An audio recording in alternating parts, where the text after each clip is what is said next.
Good afternoon बेटा, क्या हाल है? हेलो, आवाज आ रही है मेरी? आ रही है।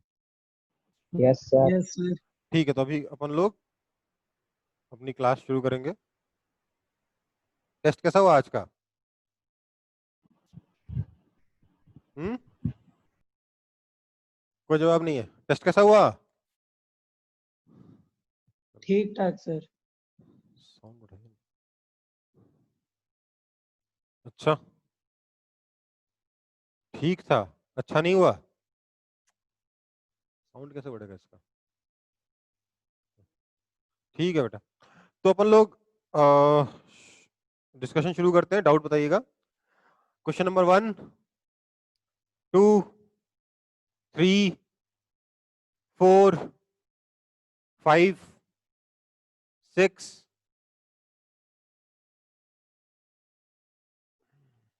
7, 8, सर 9, 6 हाँ 6 6। ये आवाज ही नहीं आ रही। बच्चों की रोज तो आवाज आती है, आज कुछ गड़बड़ है कनेक्शन में।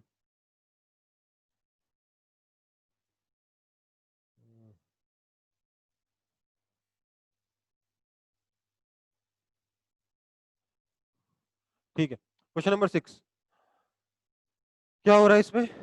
A body is projected with a speed u at an angle of to the horizontal to have maximum range at the highest point the velocity is। देखो भैया, मैक्सिमम रेंज चाहिए तो कितने एंगल पे प्रोजेक्ट करा जाएगा? 45 degree पे। तो हाईएस्ट पॉइंट पे वेलोसिटी कितनी हो जाएगी? u cos 45 degree, that is equal to u by √2। ये आंसर है। ठीक है बेटा, लल्लू क्वेश्चन एकदम। 7, 8, 9, 10, 11, 12, 13, 14। कोई डाउट नहीं है 14 तक? 13 हाँ सर 13 बेटा, आपको आप लोगों की आवाज एकदम क्लियर आ नहीं रही यहाँ पे, तो एक काम करिए, टाइप कर दीजिए। ठीक है, डाउट नंबर टाइप कर दीजिए।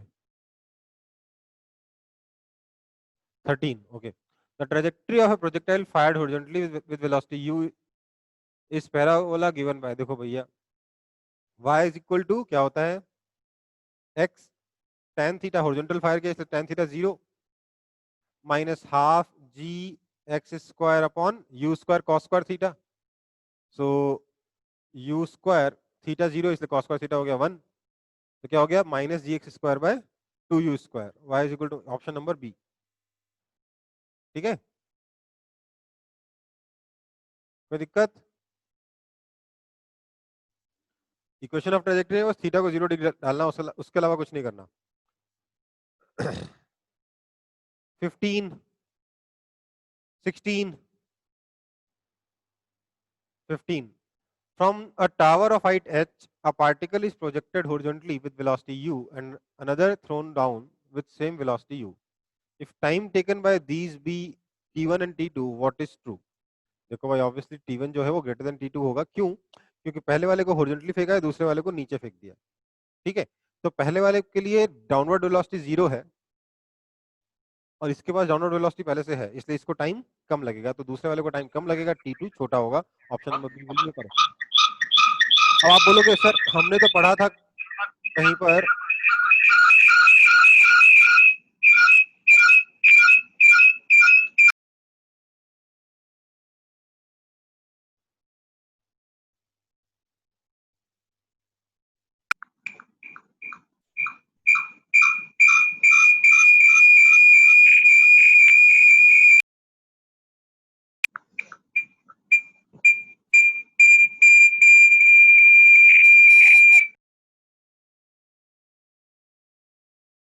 हाँ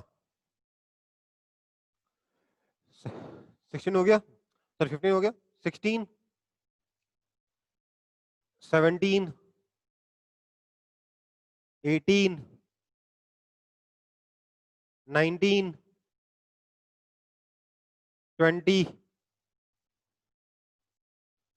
21। कोई डाउट है? 17. An aeroplane is flying at a height of 1960 meter in horizontal direction with velocity 360 km per hour. मतलब ये हो गया 100 मीटर पर सेकंड की स्पीड से दौड़ रहा है, मतलब दौड़ के उड़ रहा है. Height है 1960 meters. Okay. When it is vertically above a point A on the ground, it drops a bomb. The bomb strikes at a point B on the ground. Then the time taken by the bomb to reach the ground. देखो भैया time का horizontal velocity से कोई मतलब ही नहीं है, सिर्फ height से मतलब है. Under root of 2h/g answer होगा, दैट इज इक्वल टू आपका 20 सेकंड्स आ जाएगा. जी की वैल्यू 9.8 डालोगे तो ठीक है. 18, 19, 20. कोई doubt? 20. A bomber is flying horizontally with a constant speed of 150 meter per second at a height of 78.4 meter. The pilot has to drop a bomb at the energy target. Okay, at what horizontal distance from the target should he release the bomb? देखो भैया 78.4 metre से गिरने में time निकालोगे under root of 2h/g, you will find it to be 4 seconds. तो horizontal range कितना हो जाएगा? हॉरिजॉन्टल वेलोसिटी इनटू टाइम, मतलब कि आपका 600 मीटर. तो क्या होगा, मान लेते आपका ये टारगेट है, तो जो एरोप्लेन है उससे आपको जो बॉम्ब है वो यहां गिराना पड़ेगा. सच दैट अगर इसकी वेलोसिटी v है, ये बॉम्ब नीचे गिरेगा, साथ साथ आगे जाएगा वेलोसिटी v से, ये बॉम्ब अल्टीमेटली जाके टारगेट पे हिट करेगा. ये जो डिस्टेंस है, this distance has to be equal to vx into time of flight. Time कितना लगेगा अगर ये हाइट h है तो under root of 2h/g. 4 second आया, तो कितना दूर जाएगा? 4 second into vx is 150 meter पर सेकंड, दैट इज 600 मीटर. तो 600 मीटर पहले ड्रॉप करोगे तब टारगेट पे हिट करेगा. 21,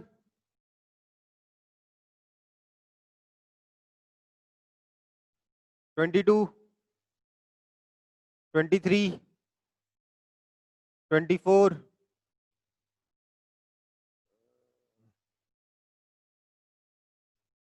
21.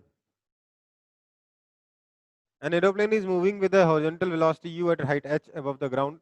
बेटा ये क्वेश्चन क्लास में थ्योरी में डिस्कस हुआ है, तो आप उसको थ्योरी को रेफर करेंगे. ठीक है, direct under root of u का प्लस 2g आंसर है इसका. 24,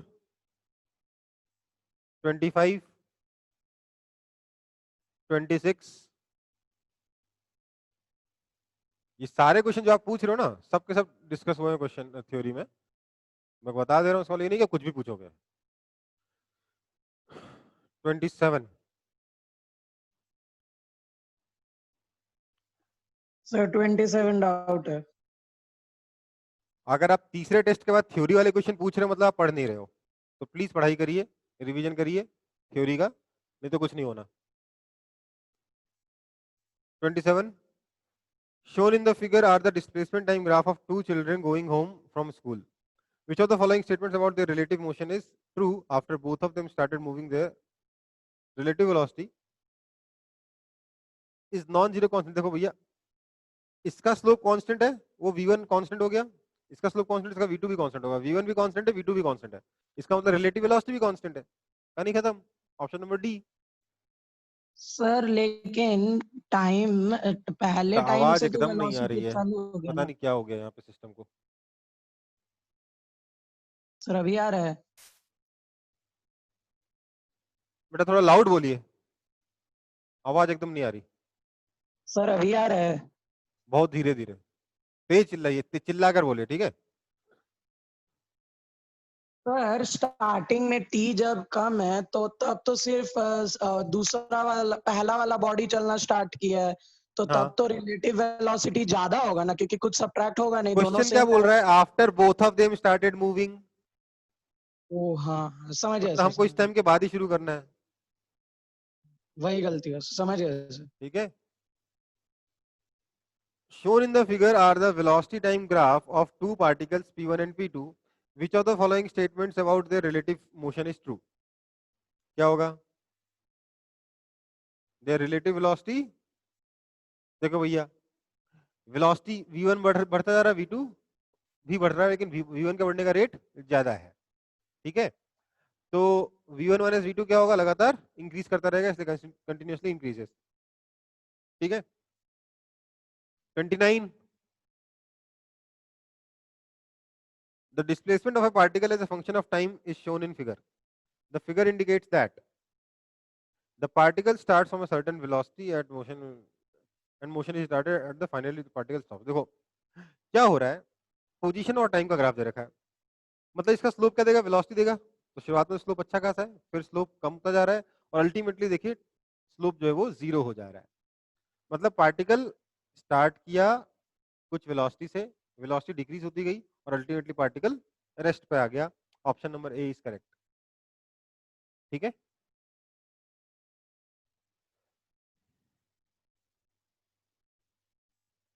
thirty, the acceleration of a particle starting from rest varies with time according to relation a is equal to kt plus c. ये acceleration है। Then the velocity of the particle will be half kt square plus ct. इसको integrate ही तो करना, और क्या करना है। आपको dv dt दे रखा है, ठीक है, यहीं से सॉल्व करके इंटीग्रेट करके आंसर निकल जाएगा। 31, 32, 33, 32.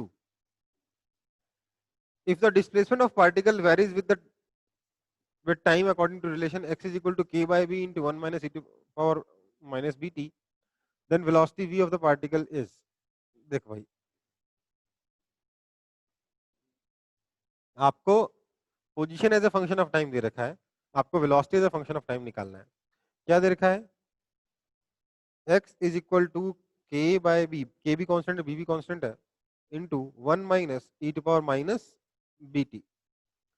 तो अगर हम इसे डिफरेंशिएट करेंगे तो वेलोसिटी मिलेगा,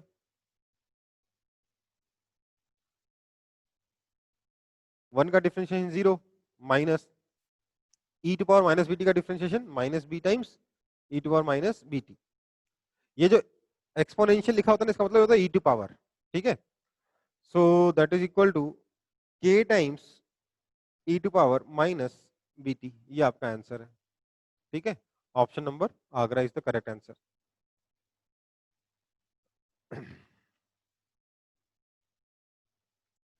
थर्टी थ्री, 34, 35, कोई doubt?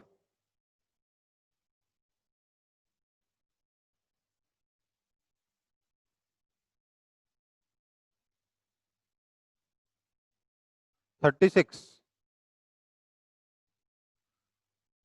a car accelerates from rest at a constant rate alpha for some time, after which it decelerates at the constant rate beta to come to rest. The maximum velocity v reach if total time taken is, ये भी question class में करवाया हुआ question है बेटा। क्या बोला, पहले एक्सेलरेशन है फिर रिटार्डेशन है, तो पहले अल्फा का एक्सेलरेशन फिर बीटा का रिटार्डेशन। बोला यहाँ पर टोटल टाइम टी हो रहा है, तो हमें ये मैक्सिमम वेलोसिटी वी निकालनी है, वी नॉट निकालना लेट से। तो मैंने इसके लिए बोला लेट से ये वाला टाइम t1 है, ये वाला टाइम t2 है, तो t कितना हो जाएगा, t1 plus t2। Clearly v not is equal to alpha t1 and v not minus beta t2 is equal to 0। इसका मतलब यहाँ से आया t1 is equal to V not by alpha और यहाँ से आया t2 is equal to V not by beta. अब हमें पता है टोटल टाइम t लगा है, इसलिए V not by alpha plus V not by beta is equal to t। This implies V not is equal to alpha beta t upon alpha plus beta. ठीक है, option number D.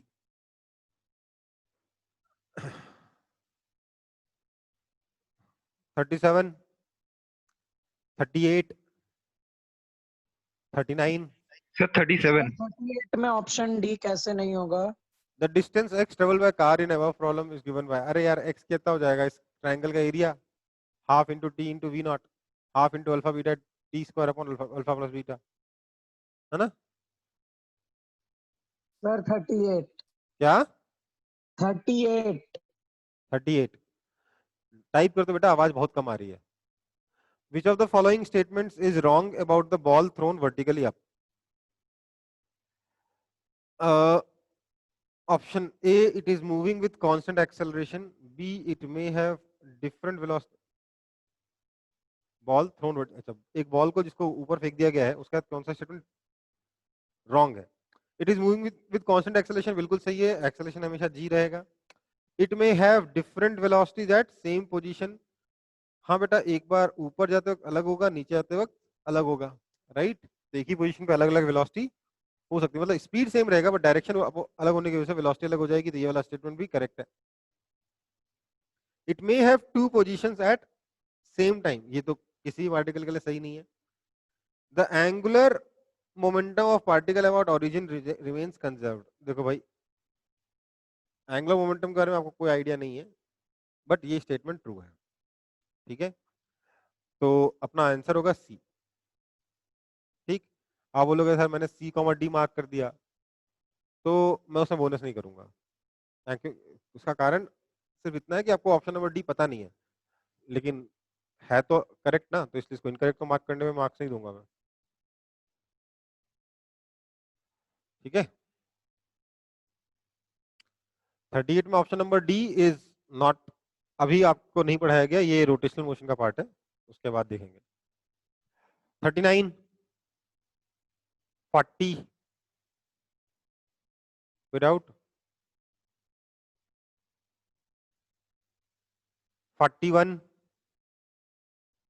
41 and 42.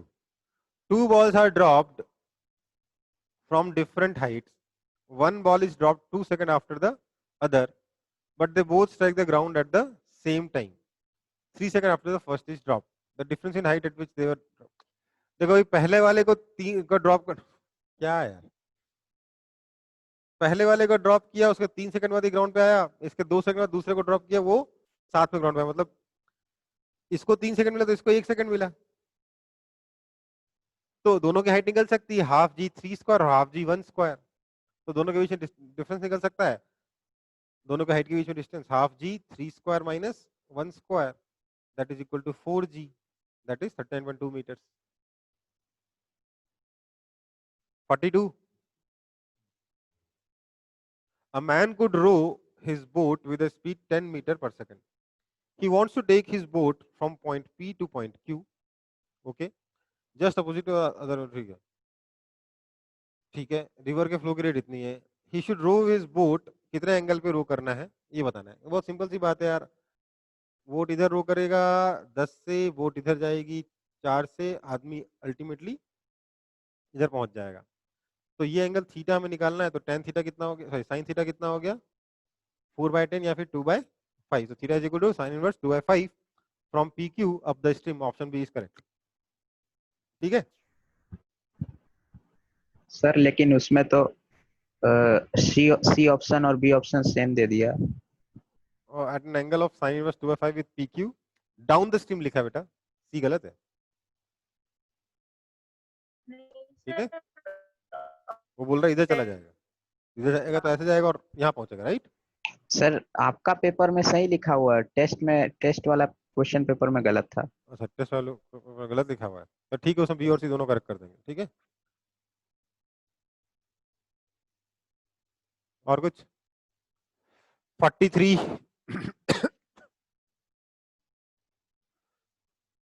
a particle going a particle goes A to M with speed 30 km per hour and M to B with speed 50 km per hour.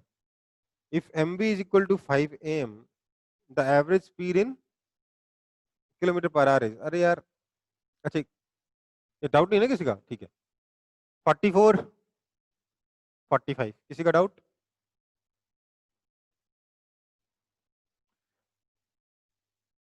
इस paper में marks कैसे आए आप लोगों के?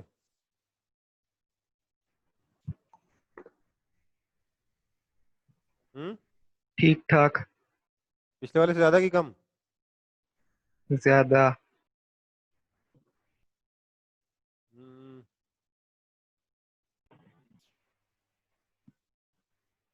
Class 11 है ना आप लोगों का, फिजिक्स।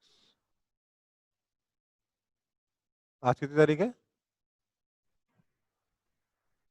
4 4। अच्छा, तो मार्क्स आप लोगों के कैसे आए हैं? ग्रेडिंग नहीं,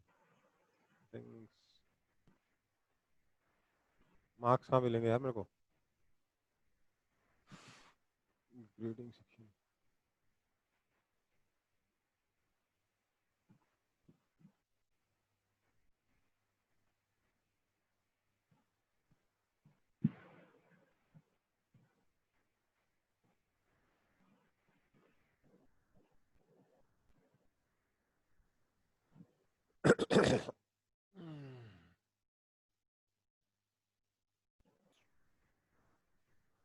टेस्ट का टाइम खत्म हो चुका है ना? Yes, sir. तो मुझे आपके मार्क्स क्यों नहीं पता चल रहा? देखो पेपर फिर से आसान था, ठीक है, पेपर फिर से आसान था, इतना इजी पेपर जेईई मेन में नहीं आता है, तो पेपर की डिफिकल्टी आपकी धीरे धीरे और बढ़ेगी, ठीक है, और इसमें इन टेस्ट में अगर कम नंबर ला रहे हो तो बहुत दिक्कत वाली बात है। बिल्कुल बिल्कुल को बोला करो। हाँ, तो अभी क्या करना है बेटा अपन लोगों को? पहला वाला टेस्ट अभी भी पूरा डिस्कस नहीं हुआ है ना?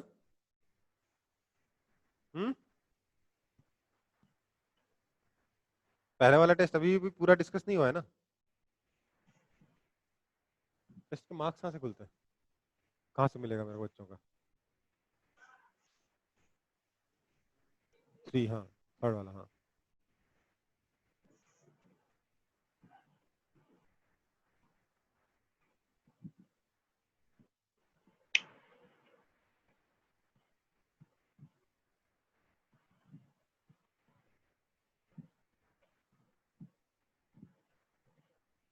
अच्छा, उल्टा उल्टा उल्टा उल्टा। ठीक है। देखो यार, इस टेस्ट में जो 50% मार्क्स नहीं ला पा रहा उसको थोड़ा 50% बहुत कम मार्जिन, वो कम वो रख रहा हूँ। 120 से कम मैं पुअर कंसिडर करूंगा इस टेस्ट में। पुअर नहीं बोलूंगा बट हाँ, बहुत बिलो एवरेज बोलूंगा। 90 से कम पुअर कंसिडर करूंगा, तो थोड़ा सा ध्यान दीजिए, ठीक है, और मेहनत करिए। ओके बेटा, तो अभी अपन को क्या पढ़ना है फिर? मैं आपका एक और टेस्ट डिस्कस कर देता हूँ, पिछला वाला जो बचा हुआ था ना पोर्शन, वो डिस्कस कर दे रहा हूँ। आपका क्या नाम है, टेस्ट नंबर 1 जो था उसमें हम लोग कौन से क्वेश्चन तक डिस्कस कर चुके थे बेटा?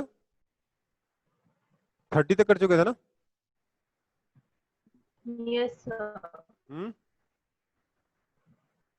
सर 30 तक हो गया था। तो 30 डाउट बताइएगा मेरे को।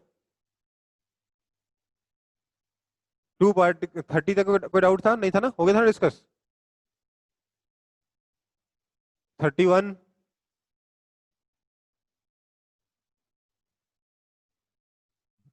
32, 31, हम्म, 31, 33, 34, 35,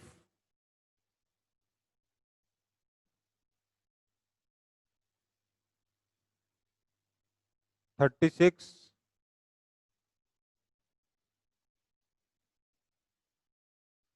35 हो गया, 36, सेकंड कोई डाउट तो नहीं पूछ रहा ना?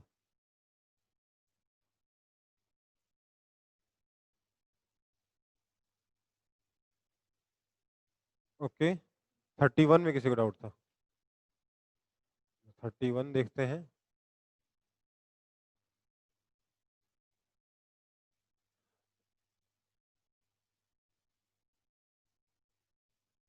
A hall has dimension इतना इतना इतना, अब fly starting at one corner ends up at diagonally opposite corner. The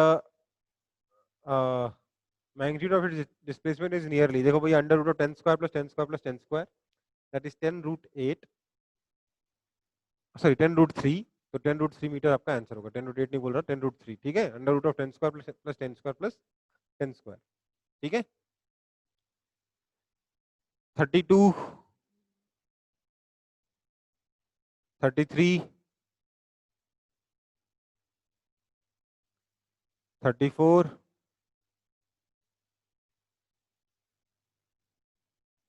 35, 36, 37, 38, 39, 40, 41, 41. Okay.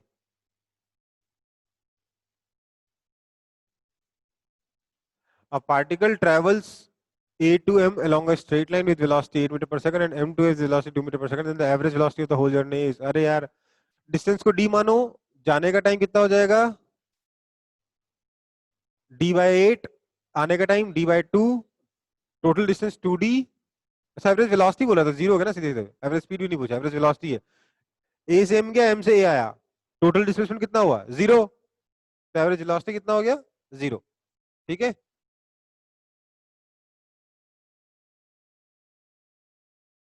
uh, 42, 43, 44, 45,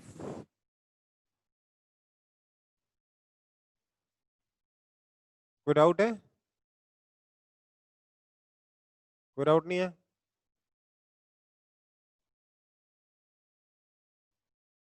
forty five, तो 45 आएगा, ये रहा.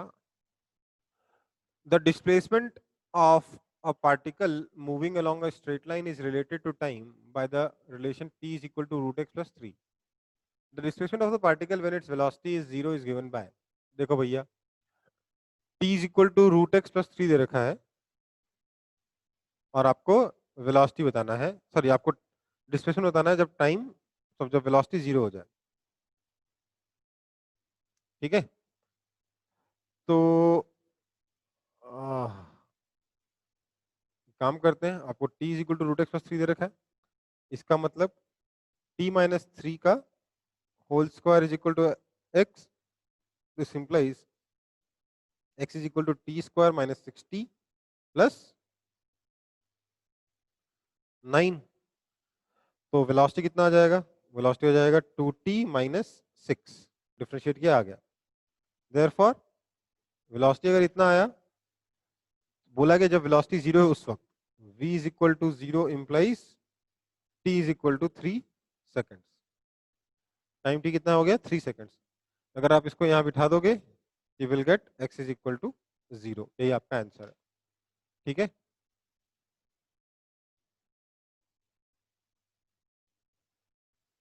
ओके बेटा, और कोई डाउट है किसी को कहीं और से? तो मेरे को कैसे भेजोगे अभी आप? व्हाट्सएप पे भेज सकते हो अगर किसी को डाउट हो तो. 10 ही मिनट है वैसे हमारे पास, तो जल्दी करो अगर भेजना है तो.